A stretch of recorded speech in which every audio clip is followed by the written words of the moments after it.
Na missa cotidiana, pelas almas do purgatório, a primeira leitura, tirada do livro do Apocalipse, muito pequenina, mas muito profunda, diz respeito ao modo de viver e como nós devemos morrer.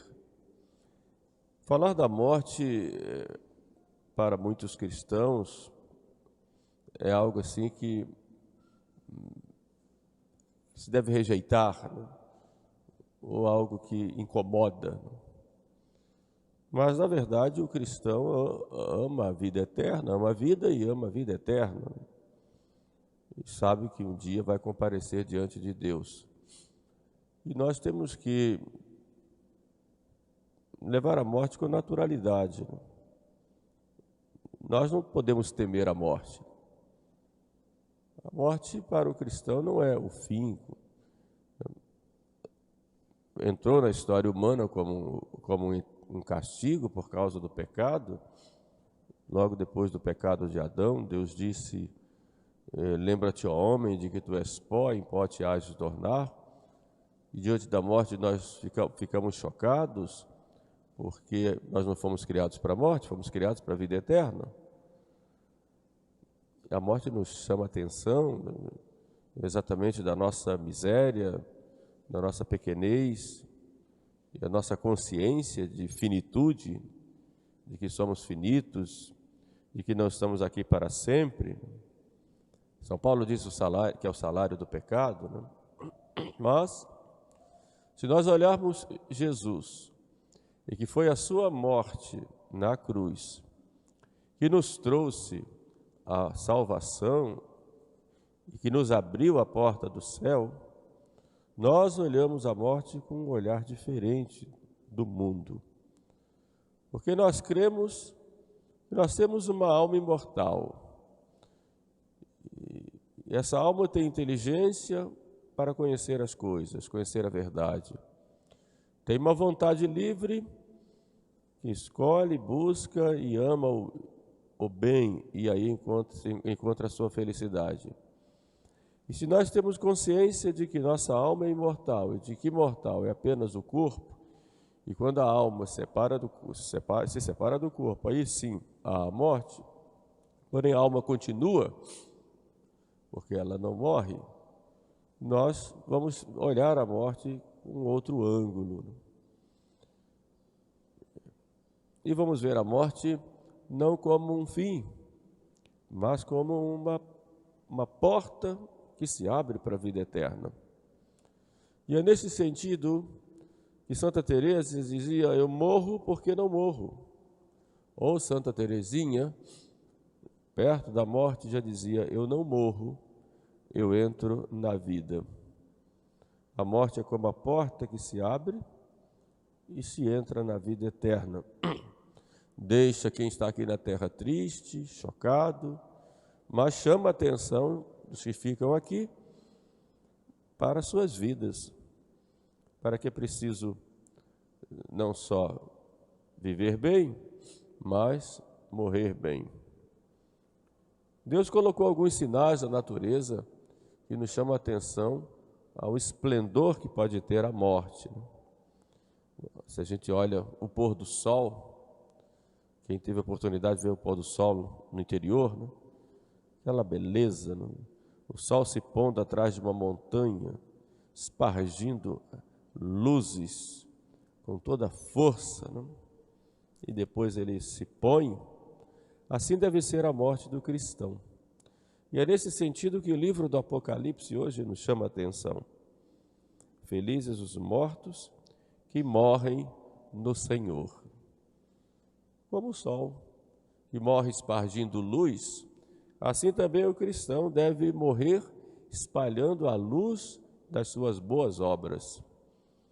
Por isso nós nunca podemos perder tempo de fazer boas obras, sejamos ou não vistos pelas pessoas, as pessoas agradeçam ou não, não importa. O sol vem para todos, e o sol, quando se põe, espalha seus raios com toda força para todos. Assim também nós devemos espalhar o amor de Deus a todos, bons e maus. Agradeçam ou não agradeçam, façam-nos o bem ou não façam, não importa, porque o que importa é fazer as coisas para o Senhor, para agradar a Deus. Os homens, alguns se agradam, outros não, alguns agradecem, outros não, alguns retribuem, outros não, outros, pelo contrário, até maltratam aqueles que fazem o bem. Não importa, o que importa é espalhar essa luz. E é exatamente isso que diz Jesus no Sermão da Montanha. Assim brilha a vossa luz diante dos homens, para que, vendo as vossas boas obras, glorifiquem o vosso Pai que está nos céus. Por isso diz o livro do Apocalipse: bem-aventurados os mortos que morrem no Senhor. O original em latim está beati mortui qui in domine moriuntur, que morrem no Senhor. Alguns colocam como tradução os que dormem no Senhor, que é a mesma coisa, porque para nós a morte é o sono profundo, onde se acorda na eternidade. E diz o Espírito Santo que desde agora descansem dos seus trabalhos. Então nós pedimos a Deus nosso Senhor para que as almas do purgatório descansem. Daí nós usarmos o termo requiescat in pace, descansem em paz, porque a guerra, a luta acabou aqui na terra e agora recebam o descanso. Mas vão receber o descanso pelas suas obras. E conclui o livro do Apocalipse: pois as suas obras os seguirão. Então, nós levamos, a única coisa que nós levamos para a vida eterna são as nossas obras. Se fizemos obras boas, levamos as obras boas. Se fizemos as obras más, elas também vão conosco. Dinheiro fica, família fica, né? Preocupações, coisas do mundo, tudo fica por aí. Mas nós levamos o que nós fizermos, os merecimentos, os méritos das boas obras, os deméritos das obras más ou das omissões de obras boas que deveríamos fazer. Mas para termos esta vida de boas obras, estarmos nessa união com Deus, Jesus Cristo nos diz que é preciso estarmos com Ele. Por isso ele fala da importância e da necessidade para nós da Eucaristia. Eu sou o pão vivo que desci do céu. Se alguém comer deste pão, viverá eternamente. A Eucaristia, pois, é semente de eternidade. É o alimento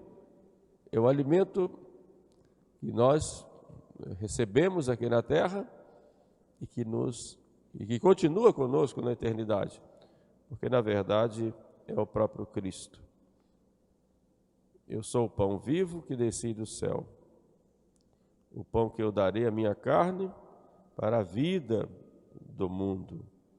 Depois Jesus afirma de novo que se não comerdes a carne do Filho do Homem e não beberdes o seu sangue, não tereis a vida em vós. E essa vida é a vida da graça que nós recebemos aqui na terra e que continua conosco na eternidade, se nós não perdermos, é claro, antes da morte. Por isso o importante é morrer na graça de Deus, está sempre na graça de Deus. Quem come minha carne e bebe meu sangue tem a vida eterna já agora, porque já está com o próprio Jesus, e eu hei de ressuscitá-lo no último dia. Portanto, o importante é vivermos bem, unidos a Deus, fazendo boas obras, espalhando luz por toda parte, pelas nossas palavras, mas sobretudo pelas nossas boas obras, e depois, unidos a Jesus na Eucaristia, quando nosso Senhor nos chamar, estejamos prontos para entrar por essa porta que é a vida eterna. Bonito a gente ver a morte dos santos, os santos, mesmo os mártires, né? Hoje celebramos a festa de São Crispim e São Crispiniano, dois irmãos que foram pregar missões lá nas Gálias e foram mortos, né?